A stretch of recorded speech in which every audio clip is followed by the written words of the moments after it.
There we go.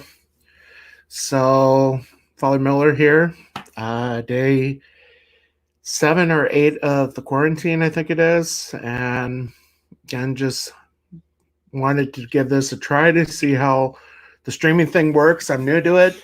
I'm using StreamYard today. Just downloaded OBS the other day, the open broadcast system, to try to figure out how this thing is going to work. And looks like we got Teresa here. Teresa, you there? So, didn't really have too much planned for it today. Just went to the store for the first time in about 5 days, and amazing how empty the parking lot is. Oh, there she is. Good to see you, Teresa. Walmart's parking lot was pretty empty today, and it's weird, but anyway, I came across an interesting article this morning. As you know, the virus has been hitting Italy pretty hard, and I think about 70 priests have died of it so far. But there was a priest. Let's see if we can get this to work. Oh, let's see. Okay, there we go. So hopefully this is showing up. Italian priest dies of coronavirus after giving respirator to younger patient. It really is reminding me of St. Maximilian Kolbe, who, as you probably know, is the priest of Auschwitz. When a prisoner escaped, 10 men were condemned to death, and one of them cried out because he had a wife and a number of kids. So Maximilian Kolbe, a priest, took his spot. Well, from what I've been reading about this priest is that he was inflicted with the coronavirus and ended up giving up a respirator to somebody that was younger so that they might have a better chance of living than he did. And as we've been finding out, this virus doesn't discriminate between age or anything. This priest, I'm not even going to try to pronounce his name, but the 72-year-old priest refused to take the respirator after finding out the other patient, who was a complete stranger, needed it, according to the BBC. And as it says, about 60 priests have died this month of the virus. Let's take a look at the BBC article real quick. So this one says 50 priests have died. 6,077 deaths so far, and Italy has been in a prolonged lockdown. I just ask you to keep some of our priests in prayer. A number of our priests and seminarians are in Rome, whether they're studying for the priesthood or whether they're working in Rome for their advanced degrees. We have one priest that works for the Secretariat of State, the Vatican Secretary of State. So I talked to him a few weeks ago, and he said that it's a different type of town right now, with a lot of people off the streets and empty. I had a chance to go to Rome for the first time almost 2 years ago, and I'm grateful I got to go when I did. I'd hate to think of what it's like over there right now.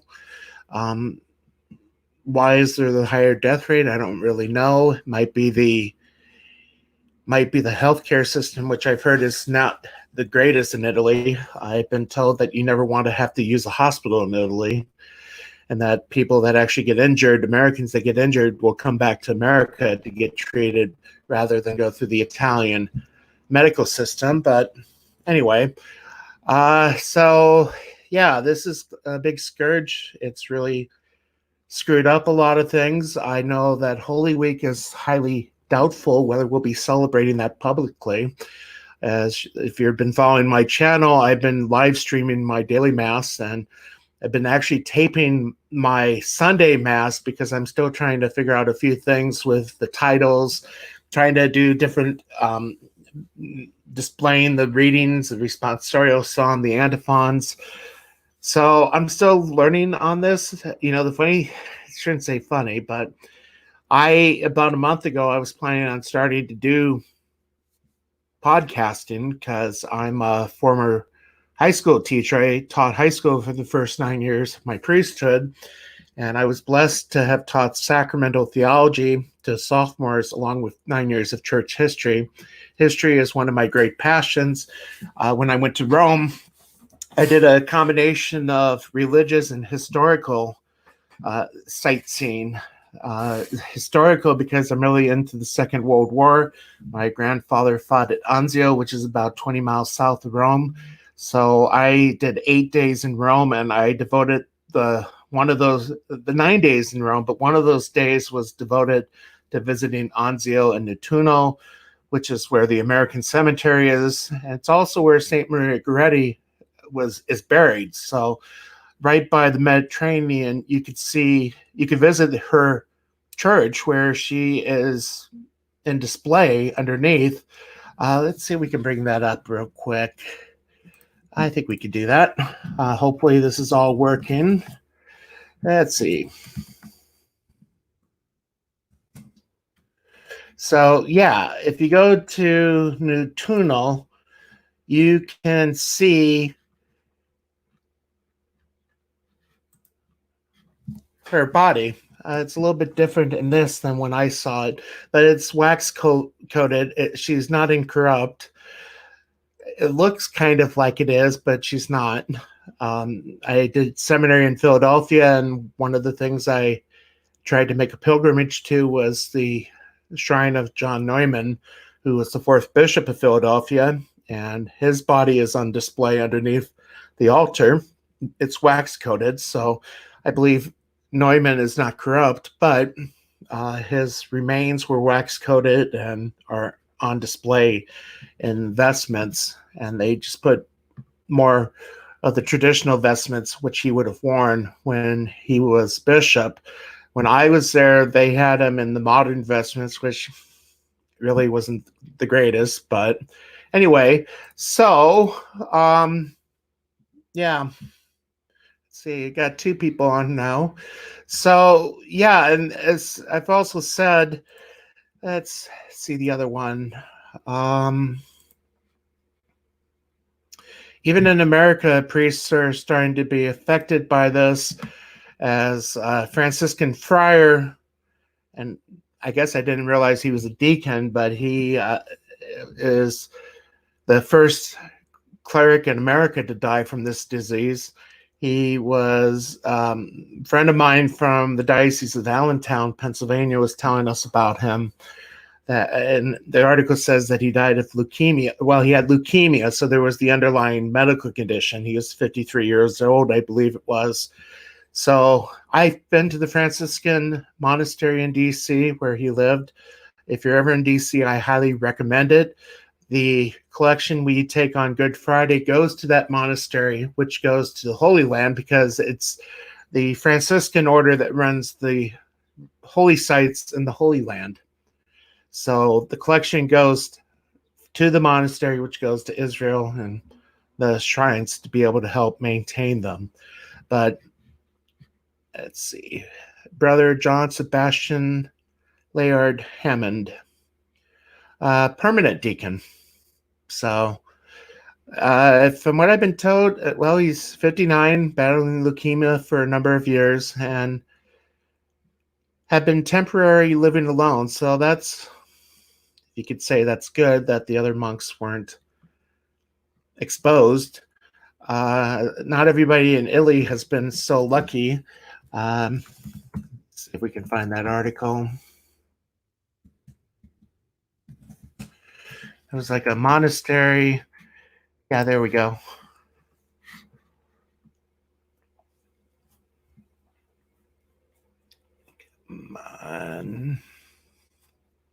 So 60 nuns have been tested positive for the coronavirus at 2 convents outside of Rome. Heaven help us if it strikes our convents here in America. So anyway, so just returning back. Looks like Teresa's still the only one here, but hopefully people will watch this after the stream is over. Like I said, I'm going to be playing around with a lot of this type of content. People might ask why I chose Nerdfather for the title or for the channel name. Well, mostly because I describe myself as a nerd. Whether I'm a nerd or a geek, I don't know. I feel like I'm both. I've been ordained a priest now for about 12 years, and worked with computers for a long time. I worked as a web designer before entering the seminary. Had been doing web design since the early college years. So from about 93 to 2002, when I entered the seminary, I was a web designer. So I got into it at the beginning stage of it. But yeah, throughout the whole time, I was still kind of discerning whether God was calling me to be a priest, because I had been thinking of it since college. But you kind of on the vocational seesaw that, yeah, I'm going to be a priest. No, I want to date. Yeah, I want to date, but I still want to. Came to a point I needed to find out once and for all if this is what God was calling me to do. So I entered the seminary. I never felt the urge to leave. And 12 years later, after ordination, I'm still here. Very happy with the vocation, even though right now these are trying times. I have 3 parishes in southwest Nebraska, the biggest of which is 40 families, and the smallest is about 27. We're really blessed in the diocese to have a number of vocations, number of priests to be able to keep smaller parishes like mine open without having to merge them. And the only downside with it is that with this going on, I'm the only priest within 20 miles. 20 miles east of me is McCook, which is a town of about 8,000. There's 3 priests there. The nearest priest to the west of me is about 36 miles. There's only one there. And then to the north is about an hour, I would say. Western Nebraska is a little bit different because it's kind of into the area of the Sandhills. So there's not a lot of huge major highways to go, to do kitty corners or shortcuts. So you have to kind of go diagonally to go northwest, but that's okay. But today was like I said, the first day I've gone into town since everything's been going on. The town that I live in is about 500. So if you need groceries, you could go to the Dollar General. But to get anything substantial, you have to go to McCook, which has a Walmart and a grocery store and a few other things. So unfortunately, I've been kind of stocking up on supplies the last few weeks because you could kind of see that something was going to happen. And as a priest, the thing is, if you get this disease, you're out of commission for 2 weeks. And I figured being on my own, I need to do that. So I ended up going into town today to get a little bit more meat and had a chance to see a priest in McCook. It's the first priest I've probably seen face to face physically in almost 12 days. We did the chat with the Good Fathers on Sunday, and I really enjoyed that. It was a chance to actually have priestly fraternity, which you got to participate in, and talking to them afterwards. I think we're going to try to do that a little bit more often. So I think Sunday nights are going to be the priest council. Just a chance for us to hang out and talk, catch up, see what everybody's up to, what's happening in their parishes, and again, to take any questions that you have during this time, questions about the faith or anything you want to know about the church or our thoughts on stuff. I would say the only thing probably to avoid is politics, because as priests, we're not supposed to be political. And honestly, that's not our job. Part of the problem I have with Father Pavone, because if you ever follow his Twitter, he's unapologetically a Trump supporter, and not saying that there's anything wrong with that, but as a priest, that's not our job. We're not supposed to be cheerleaders for one party over the other. But anyway, so we got 2 people now. Happy to see that. Willing to take any questions. I don't know. I know that tonight I'll be following Odin's movie blog stream. It's something that I've been doing for about a year now, I think. at the beginning of Lent, I told Odin I probably wouldn't be on the stream as much, mostly because with 3 parishes, I had been trying to do stations at each of the 3 parishes on each night. One night would be Parish A, next would be Parish B. On Tuesday would be Parish A, Wednesday would be Parish B. See, this problem with 3 parishes, trying to remember what the schedule is. It was Wednesdays at Parish A. Thursdays would be Mass and stations at Parish B. Fridays would be stations at the main parish here where I'm at. And then Tuesdays was RCA at Parish A, I think it is, the one that we have stations at on Thursday along with Mass. So I pretty much told Odin that I'm not going to be able to join him at that time just because Lent was going to be a very busy Lent this year. But big monkey wrench has been thrown into it. So really bummed about it. I mean, it's going to sound horrible, but as I told some people, if I don't come out of this rested, it's my own darn fault. I mean, because Mass has been suspended indefinitely, I only have to roll out of bed every morning and I head over to the church and then say Mass. So I'm trying to keep a routine down, something consistent. I've been trying to do Mass the normal time, which is 7. We have Mass every day at 7 anyway, so 7 days a week at 7. So I don't get a day to sleep in when things are normal unless I'm traveling for meetings or stuff. So again, not to sound horrible, but I'm trying to take advantage of this time to be able to catch up on a little bit of sleep, just because I don't get to really do that often. And when I do, it's usually takes like 2 to 3 days just to be able to sleep in a little bit. Sleeping in is usually about 7 in the morning. My body won't let me sleep any longer than that.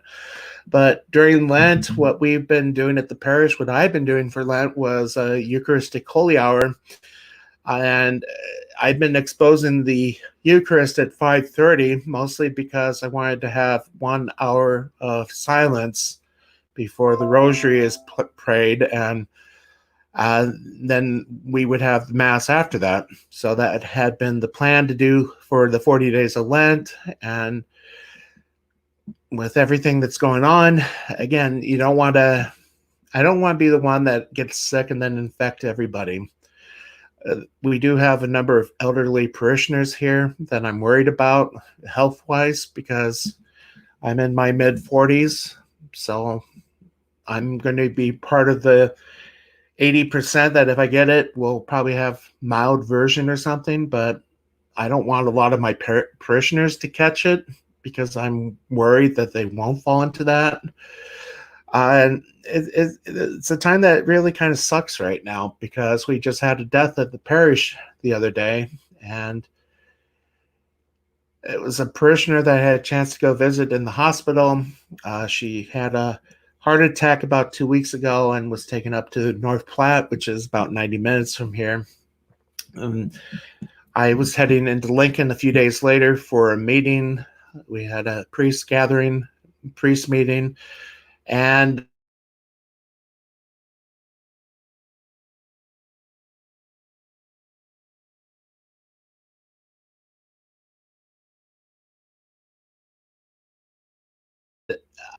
there we go.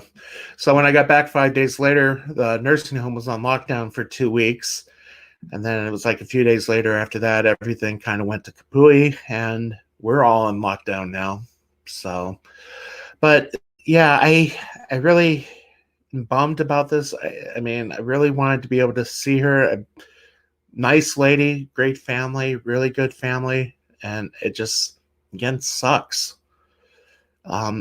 Just to keep her and her family in prayer during this hard time, because with everything that's happening, we're prohibited from having any gatherings larger than 10 people. So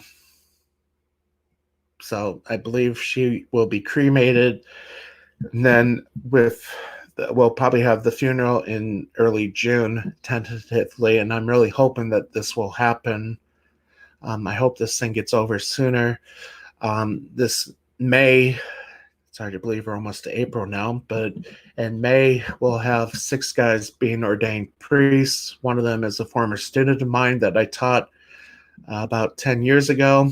So I've been looking forward to this day for many, many years. And now, who knows? Our Chrism Mass is usually held on Monday of Holy Week, and that's going to be celebrated privately.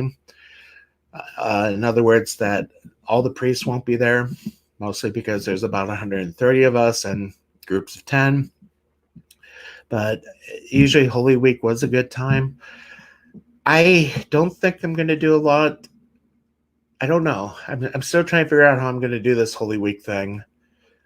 I will do Holy Thursday and Good Friday. We've been told we don't have to worry about washing the feet because obviously nobody's going to be there, or at least as of right now, nobody will be there. But Good Friday will be different. I mean, it's weird enough saying Mass by myself, and I'm used to doing that when I'm traveling. When I went to Topeka, Kansas last summer when the missionary was here, one of the things I'm into is genealogy. So I have gone down to Topeka a few times over the years because their state library is down there. And I found that the Millers went from Pennsylvania to Iowa, which is where I grew up. And then some of them went from Pennsylvania to Kansas. So if you ever are doing genealogy and you're trying to look up obituaries and stuff, some of the best places you could go is the state library because they have the newspapers on archive. One of the things I'll show real quick, one of my favorite sites that I found very helpful for this would be Newspaperscom. And this is not sponsored by them, so I'm not getting anything out of this. But this is one of my favorite websites. I pay for the publisher extra. The reason for that is you get access to a lot of newspapers that are modern. And just to show you examples would be, I'll just show you one of the papers from back home. So as you can see, like for the state of Iowa, all the options that there are, the newspapers that are available in the year range. So the Cedar Rapids Gazette was the paper we always got growing up. Let's see, Titanic's anniversary is coming up. It's what, the 108th anniversary of the sinking. So let's look that up. I think it was April 15th, 1912. Again, I'm a history nerd. I'm a computer nerd. I'm a comic nerd. Hence why I chose Nerd Father, because I really am into this type of stuff. So the reason I really like this site, it's sunk. Let's see. So it gives you kind of a microfilm view of what the newspaper was from that date. So marine tragedy stirs world, 1,341 perish, great disaster, 20 million financial costs.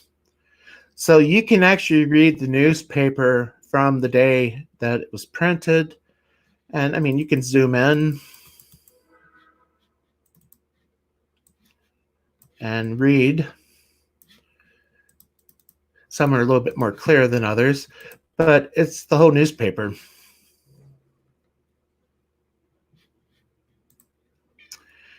So I think I pay about $90 for that a year. And here comes my cat, my kitty Bosco, who is a fat tub of lard, just like her master. I chose the name Bosco because of St. John Bosco, who is the patron saint of youth. He's one of my favorite saints. I wish I could have got to visit his place when I was in Italy, but didn't get to. But anyway, it seems every time I do a video, she wants to be in on it. And now she's moving the computer because she's lying on it. But reason for this, again, is let's just look at Pennsylvania, because I went to school in Pennsylvania. So I worked in the Pittsburgh area for about a year after college. And then I actually went to seminary at St. Charles Borromeo in Philly itself. So Daily News is one of the newer ones. But this is kind of neat here. I mean, look, the Pennsylvania Inquirer from 1789 till today. So that's another date that I know in history. Let's take a look at the Kennedy assassination. Saturday, November 23rd. So,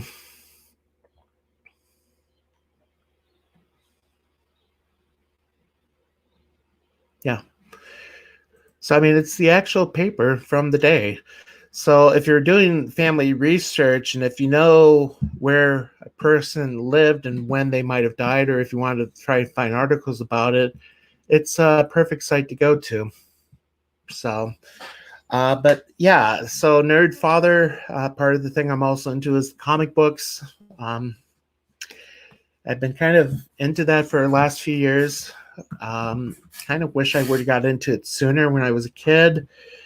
Although more of the comics I'm reading now are the old age, the Silver and Bronze Age comics from the 60s and 70s. So just share a few of those real quick. Let's see. Where.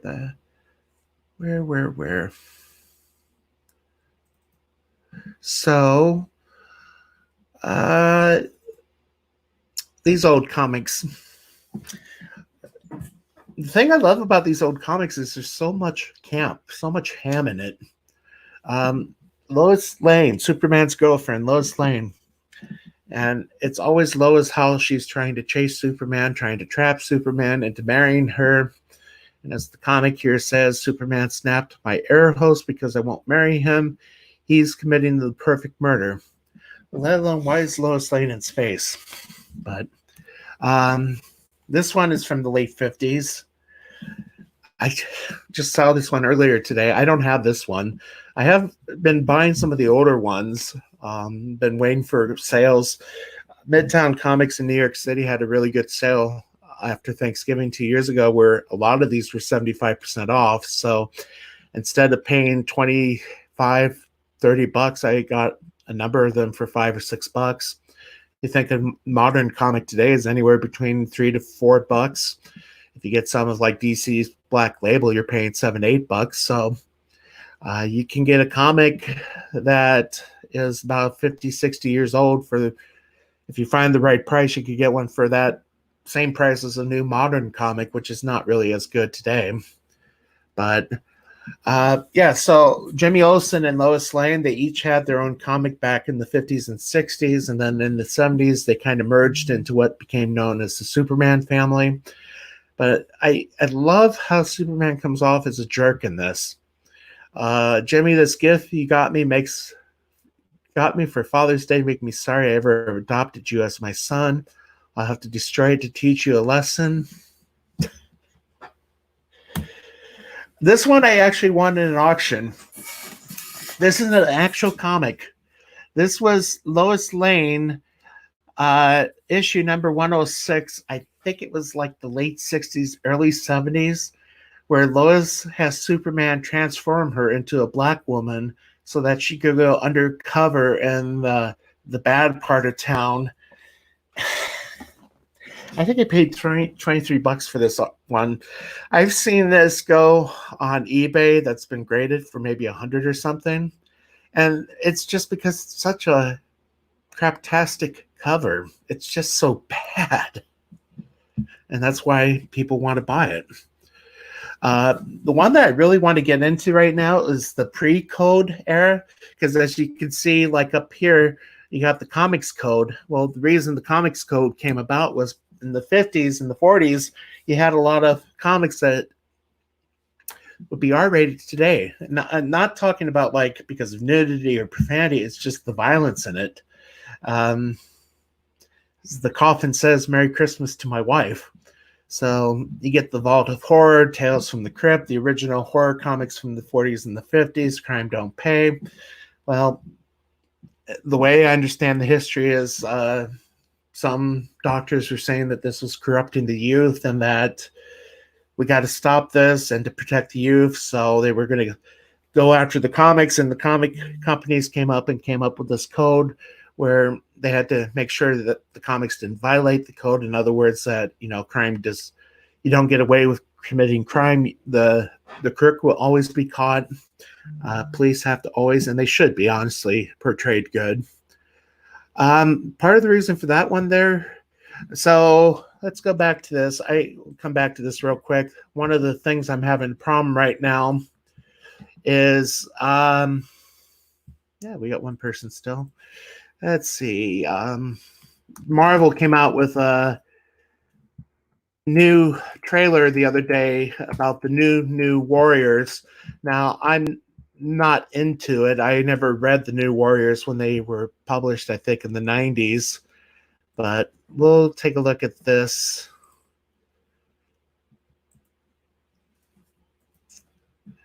So Marvel thinks this is going to sell. New Warriors doesn't look so bad so far.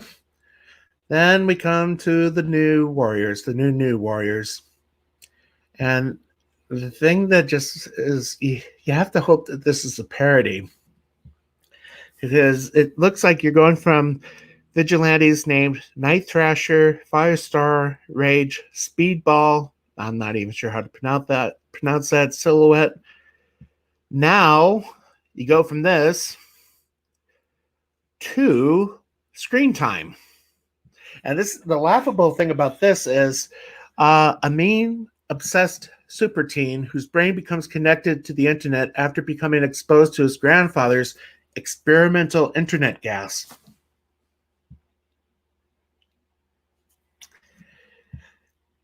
This is the one that just basically made a lot of people just blow up.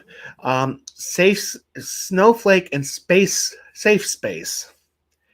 And supposedly Snowflake described, supposedly Snowflake's supposed to be non-binary. The reason that I was bringing it showed Santa's husband, let's see if this will come up now. This was made by Daniel Kibblesmith, who was the author of Santa's Husband. Now, this isn't meant to be homophobic or anything, but Santa is not gay. Santa is St. Nicholas, who was the Bishop of Myrna, maybe 4th century, I think. And Thomas Nast, who I'll talk about another time, he's kind of the one that came up with the modern day symbols of the donkey and the elephant for the political parties.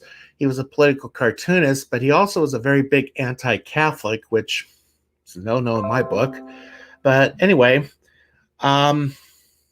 so he came up with a book called Santa's Husband, and now he's going to create characters called Snowflake Safe Space, and the best one's coming up. Not this one, B Negative, who's like a goth reject. Trailblazer. Looks like a diabetic. No, I'm trying to think if it was Jeremy Geeks and Gamers that was said it was like Dora the Explorer with a glandular problem. Who's going to buy this? I mean, I might just buy it because I'm into garbage. One of my favorite TV shows is Mystery Science Theater 3000. I just love how they mock the camp and they mock the movies and everything. So Trailblazer is supposed to be a regular kid scooped up into the world of teenage superheroine. Her magic backpack is a pocket dimension with seemingly infinite space from which she can pull out useful or random objects. She runs to the rescue. I'm not going to make comments on that because as a priest, I would not be good. But again, I just can't see this selling. This is garbage. Modern comics today are garbage. About the only comic I have in my pull box, I have a few comics in my pull box. I'm currently reading Dark Knight or the White Knight. Can't remember. Well, I could probably show you my pull list. I figure since I'm starting to get the hang of this. So Tomorrow I have one issue that's going to be picked up, but it probably won't be for a few weeks. Curse of the White Knight. So yeah, most of the comics I'm reading right now are on like the short run series. So let's take a look at my pull box. So coming soon. So I think it's next week, April 1st. I got 3 on hold. Dear Becky, which is coming from The Boys. I watched the Amazon show. I mean, there's things that have problems with it in it, but again, one of the other channels I follow is Nerdrotic, Gary Beecher. He's friends with one of the creators, and I kind of like that type of stuff, but again, there's issues with it. Karate Kid's been doing a comic from the viewpoint of Johnny. So it's kind of the telling of the story of the Karate Kid, the events of the Karate Kid movie from the viewpoint of Johnny. Then DC's kind of brought back over the last year both Jimmy Olsen and Superman's pal. I'm sorry, Lois Lane, and then the other comic, Superman's pal, Jimmy Olsen. Jimmy's been good, but this is the last Lois Lane I'm going to receive. It's the 10th of 12. I just have not been impressed. Again, when you're going from camp, like, let's see. Again, camp like this to all serious and everything, just not interested. Then I've been reading a comic, I believe by IDW or Black Horse. The Butcher of Paris was just supposed to be a true story of a serial killer in Nazi-occupied Paris. Joker Harley, Criminal Sanity has been a good one. That's a DC Black Label. It's going for $6. It's a bigger size book than normal. Spider-Ham, if you watched Into the Spider-Verse, you got to see Spider-Ham played by John Hamm, I think it is, or John, I can't remember the name, but this is the last issue. It's been okay. Something Killing the Children, kind of a horror comic. Then you got, again, Superman's pal, Jimmy Olsen. One of the other shows, again, nerd, Firefly. I love that show. So when they started printing the comic book, I ended up subscribing to it. And then IDW has been doing a comic book on the 5th year of Star Trek. So it would be the final year of the original voyage of the Enterprise. It's not been too bad. Jar Jar Abrams has been doing a comic for Spider-Man. That's been okay. So in May, they're going to be rebooting the animated series of Batman in a comic book form, which has been good. I like the original. Mark Hamill's Joker is really good in that. Batman's Grave, I'm debating whether I'm going to be keeping that.